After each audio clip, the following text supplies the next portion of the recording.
अनुपम Verma, JRF qualified. आप सभी का स्वागत करती हूँ हमारे यूट्यूब चैनल योगेश्वरम योग पे। कल के वीडियो में हमने श्रीमद् भगवद गीता का तीसरा अध्याय जो कि कर्म योग है उसका श्लोक नंबर 32 तक कंप्लीट किया था। इसके आगे आज हम तीसरा अध्याय पूरा करेंगे। तो श्लोक नंबर 33 देखते हैं। 33 में श्री कृष्ण क्या कहते हैं कि सदृशम चेष्टे स्वस्याः प्रकृतेर्ज्ञानवानपि प्रकृतिं यान्ति भूतानि निग्रह किम करिष्यति। अर्थात कि सभी प्राणी प्रकृति को प्राप्त होते हैं, अर्थात अपने स्वभाव के परवश होकर के कर्म करते हैं। ज्ञानवान भी अपनी प्रकृति के अनुसार चेष्टा करते हैं, फिर इसमें किसी का हट क्या करेगा। यहाँ पे श्री कृष्ण क्या कहना चाह रहे हैं, उनके कहने के अनुसार कि सभी प्राणी जो है, जितने भी प्राणी हैं, वो प्रकृति के गुणों के द्वारा क्या है, प्रकृति के गुण सत्व, रज और तम। तो सत्व, रज, तम तीनों गुणों की क्या अवस्थाएं हैं। प्रकाश अवस्था है, सत्व की प्रकाश अवस्था है, रज की क्रिया अवस्था है और तम की स्थिति अवस्था है। ठीक है, तो प्रकाश, क्रिया, स्थिति, ये तीन तरह की अवस्थाएं हैं तीनों गुणों के। तो वो लगातार इनमें जब परिवर्तन होता रहता है तो उसके अनुसार वो अपना कार्य करते रहते हैं। सत्व गुण प्रधान होने की वजह से मनुष्य धर्म कर्म में लगता है, सद्व्यवहार सद्गुणों में लगता है। रज की वजह से उसके चित्त में चंचलता उत्पन्न होती है, तो कभी उसका मन विषयों की तरफ विचलित होता है, तो कभी उसका ध्यान वैराग्य की ओर जाता है। और तम गुण प्रधान होने की वजह से उसके अंदर आलस्य, निद्रा उत्पन्न होती है। तो अपने स्वभाव के परवश हुए ही हर मनुष्य कर्म करता है। कोई मनुष्य जो है वो सात्विक गुणों वाला है, सात्विक गुण प्रधान वाला व्यक्ति है, दूसरा मनुष्य राजसिक गुण प्रधान वाला है, और कुछ व्यक्ति जो है वो तामसिक गुण प्रधान के व्यक्ति हैं। तो वो अपने वजह से नहीं, अपने कारण नहीं, बल्कि वो क्या है, मनुष्य तो चित्त स्वरूप है, उसके अंदर जो चित्त है, जो आत्मा है, वो ज्ञानवान है, वो श्रेष्ठ है, उस पे गुणों का कोई असर नहीं होता। लेकिन ये गुण है जो उससे ये अलग अलग कार्य करवाने को बाध्य करते हैं। तो जो ज्ञानवान व्यक्ति है, वो जिसने आत्म साक्षात कर लिया है, आत्मदर्शन कर लिया है, वो प्रकृति के गुणों के तत्वों को भी जानता है। लेकिन वो भी क्या करता है, ज्ञानवान भी अपनी प्रकृति के अनुसार ही चेष्टा करता है। सत्व गुण, रजगुण और तम गुण, तीनों में से जब जो गुण प्रधान हो जाता है, जो गुण उत्थान अवस्था में होता है, वो उसी के अनुसार ही चेष्टा करता है। लेकिन उसमें क्या अंतर है, एक महापुरुष में, एक साधक में और एक नॉर्मल मनुष्य में क्या अंतर है। तीनों गुण जो है वो आपस में चंचलता क्रिएट कर रहे हैं। कभी एक गुण हावी हो रहा है, कभी दूसरा गुण हावी हो रहा है। लेकिन जो साधारण मनुष्य है वो उनके परवश में होकर के काम करता है, वो अपने आप को ही उसका स्वरूप समझ लेता है। लेकिन जो श्रेष्ठ पुरुष हैं, जो आत्मज्ञानी पुरुष है, वे जानते हैं कि ये गुण अपना कर्म कर रहे हैं, वो मैं तो आत्मस्वरूप हूँ, मैं कुछ नहीं कर रहा हूँ। तो ऐसी स्थिति में वो एकाग्र अवस्था में रहते हैं और स्थित रहते हैं, और जो गुण है वो उनके अंदर अपना अपना कार्य करते रहते हैं, लेकिन वो उस गुणों में मोहित नहीं होते हैं। इसीलिए कह रहे कि फिर इसमें किसी का हट क्या करेगा, यानी कि किसी की जबरदस्ती करने से कुछ भी नहीं हो सकता। फिर आगे है इंद्रियस्यार्थे रागद्वेषौ व्यवस्थितौ तयोर्न वशमागच्छेत् तौ ह्यस्य परिपन्थिनौ। अर्थात कि इंद्रिय के अर्थ में, अर्थात प्रत्येक इंद्रिय के विषय में राग और द्वेष छुपे हुए रहते हैं। मनुष्य को उन दोनों के वश में नहीं होना चाहिए, क्योंकि वे दोनों ही उसके कल्याण मार्ग में विघ्न करने वाले क्या है, महान शत्रु हैं। अब यहाँ पे क्या है, क्या कह रहे हैं कि जो राग और द्वेष है, ठीक है, ये मैंने लिखा नहीं है इधर, सॉरी, 34 नंबर, हाँ। राग और द्वेष जो है वो कहाँ छुपे हुए हैं? तो इंद्रियों के विषयों में छुपे हुए हैं। इंद्रियां जो हमारी 10 इंद्रियां हैं और इंद्रियों के जो विषय हैं उन विषयों में राग द्वेष छुपे हुए हैं, जो कि क्या है? कल्याण मार्ग में विघ्न कारक है। ये राग और द्वेष क्या है? कल्याण के मार्ग में विघ्न कारक है। मनुष्य क्या करता है? ये राग और द्वेष इन दोनों के वश में हो करके ही ये कार्य करता है, और वे राग और द्वेष मनुष्यों को मोहित करते हैं और कल्याण मार्ग से हटाते हैं, मतलब योग साधना की तरफ नहीं लगने देते हैं। फिर आगे कहते हैं श्लोक नंबर 35 में, श्रेयान् स्वधर्मो विगुणः परधर्मात् स्वनुष्ठितात् स्वधर्मे निधनं श्रेयः परधर्मो भयावह। अर्थात कि अच्छी प्रकार आचरण में लाए हुए दूसरे के धर्म से गुण रहित भी अपना धर्म अति उत्तम है, क्योंकि अपने धर्म में तो मरना भी कल्याणकारक है और दूसरे का जो धर्म है वो भय को देने वाला है।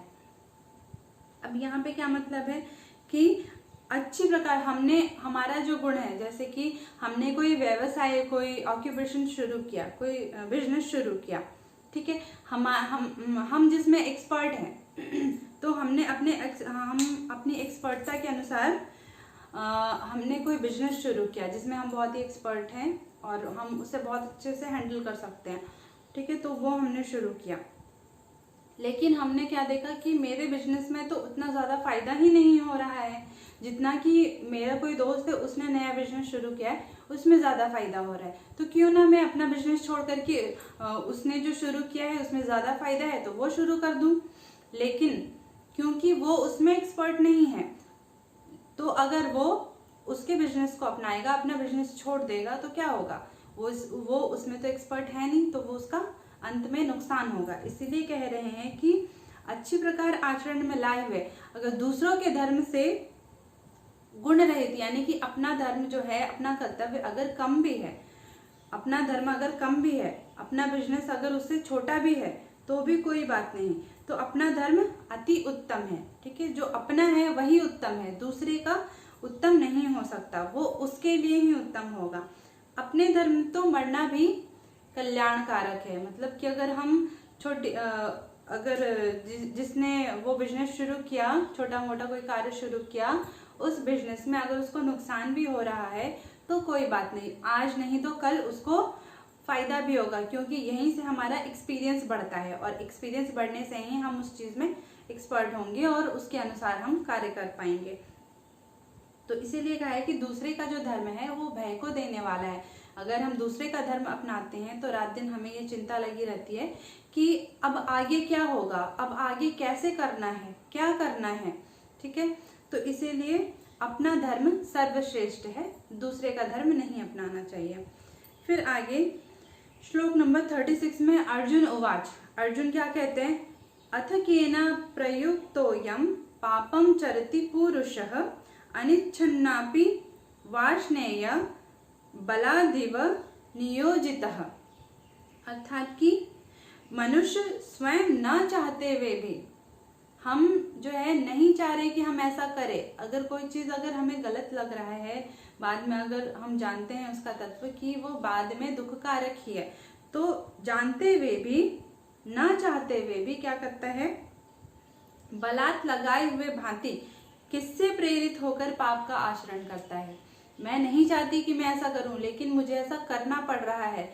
क्यों? क्या कारण है? आखिर कौन ऐसा करवाता है? कौन जबरदस्ती हमें उन चीजों में लगाता है?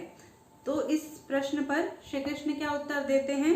श्री भगवान उवाच, श्लोक नंबर 37, काम एष क्रोध एष रजोगुण समुद्भवः महाशनो महापाप्मा विद्येन मही वैरिणाम। अर्थात कि रजोगुण से उत्पन्न हुआ यह काम ही क्या है? क्रोध है। काम को ही उन्होंने क्रोध बोला है, ठीक है। रजोगुण से उत्पन्न जो काम है, रजोगुण से उत्पन्न क्या है? रजोगुण से उत्पन्न ये काम ही क्या है? क्रोध है। और यही मनुष्यों से पाप करवाता है, पाप आचरण करवाता है, इसीलिए इसको क्या कहा है, इसको त्यागने योग्य कहा गया है। ये मनुष्य किससे प्रेरित होकर के पाप आचरण करता है? तो रजोगुण से उत्पन्न जो काम है उस काम के द्वारा ही प्रेरित होकर के मनुष्य पाप आचरण करता है। इसीलिए काम क्या है, मनुष्यों के लिए एक वैरी के समान है। और काम ही क्या है, काम ही क्रोध है। काम इज इक्वल टू क्रोध, काम ही क्रोध है।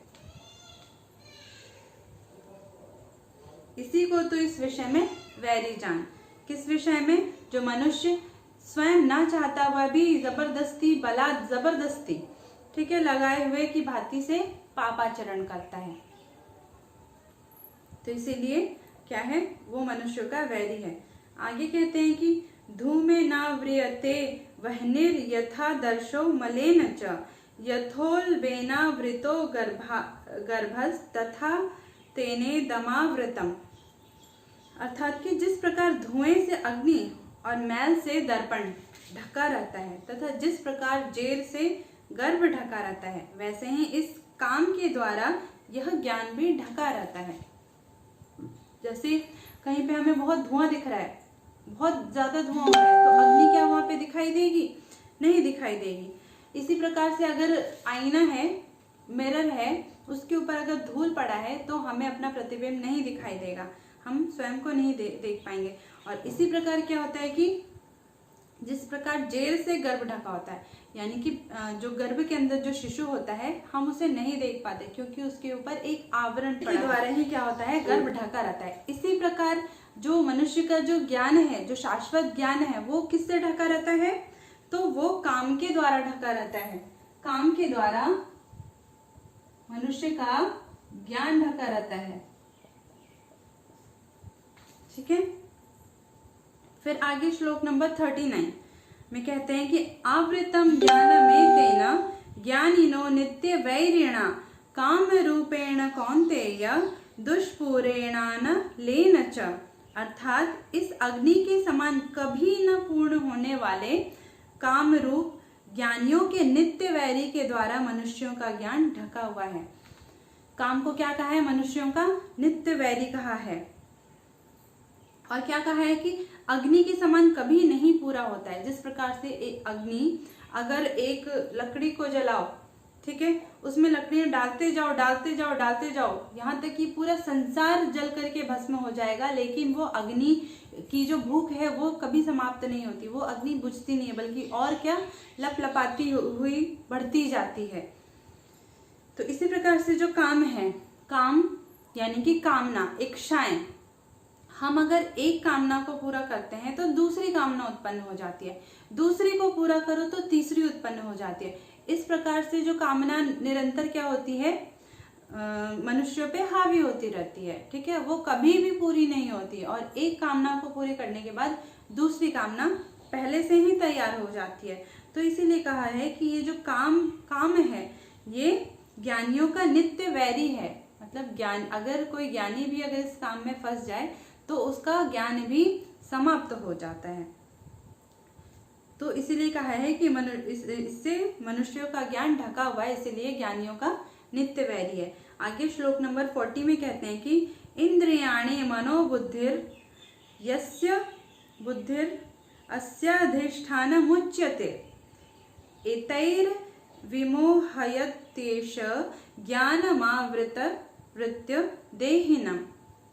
अर्थात कि इंद्रिय, मन और बुद्धि ये क्या है, ये काम के वास स्थान यानी निवास स्थान। काम कहाँ रहता है? तो इंद्रिय, मन और बुद्धि में काम रहता है। ज्ञानियों का नित्य वैरी क्या है? काम है। काम के निवास स्थान इंद्रिय, मन तथा बुद्धि, ये क्या है? कामना के, काम के निवास स्थान कहे गए हैं।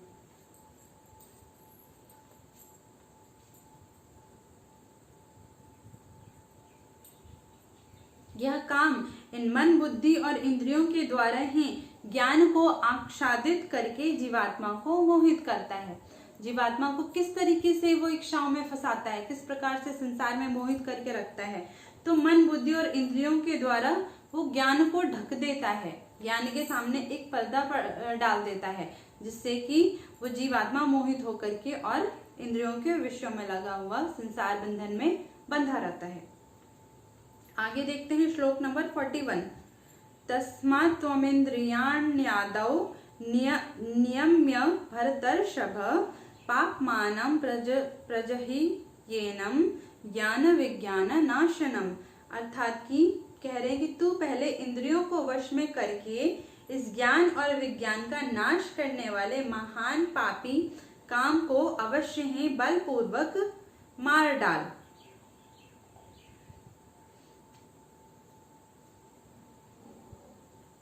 कैसे उस कामना का अंत हम कैसे कर सकते हैं? तो इसके लिए कहा है कि सबसे पहले इंद्रियों को वश में करना है। अपनी पांचों इंद्रियों को जो विषयों की तरफ निरंतर भाग रही है उसको वश में करना है। इस ज्ञान और विज्ञान का नाश करने वाले महान पापी काम को क्या कहा है? ज्ञान तथा विज्ञान का नाश करने वाला कहा गया है। तो इसको इंद्रियों को वश में करके इस कामना का अंत किया जा सकता है। फिर आगे कहते हैं कि इंद्रियाणि पराण्याहुर इंद्रियेभ्यः परम मनः मनसस्तु परा बुद्धिर यो बुद्धि परतस्तु सह। अर्थात कि इंद्रियों को स्थूल शरीर से पर यानी कि श्रेष्ठ माना गया है। सबसे पहले क्या है? स्थूल शरीर। स्थूल शरीर से श्रेष्ठ क्या है? इंद्रियां हैं।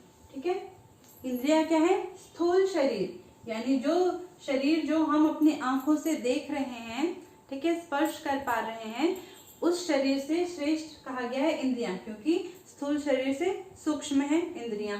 और इंद्रियों से भी श्रेष्ठ क्या है? मन है, क्योंकि इंद्रियां मन से भी श्रेष्ठ है। मन ही इंद्रियों को विषयों में लगाता है। अगर मन नहीं रहे तो इंद्रियां विषयों में नहीं लग पाएंगी। और मन से भी श्रेष्ठ कहा गया है किसको? बुद्धि को। अगर हम अपनी बुद्धि से तर्क वितर्क करके अपने मन को शांत करें तो मन एकाग्र हो सकता है। इसीलिए बुद्धि को कहा गया है कि मन से भी श्रेष्ठ है, क्योंकि बुद्धि के द्वारा हम अपने मन को कंट्रोल कर सकते हैं। और बुद्धि से भी श्रेष्ठ क्या है? आत्मा है। अगर हमने अपना आत्म साक्षात कर लिया, अपनी आत्मा की शक्ति को अगर हमने जान लिया, तो हम अपनी बुद्धि, मन, इंद्रियां तथा अपने शरीर पे पूरे तरीके से कंट्रोल कर सकते हैं। तो इसलिए जो सर्वश्रेष्ठ है वो आत्मा है। क्या है? सर्वश्रेष्ठ। सर्वश्रेष्ठ आत्मा है। ठीक है, फिर आगे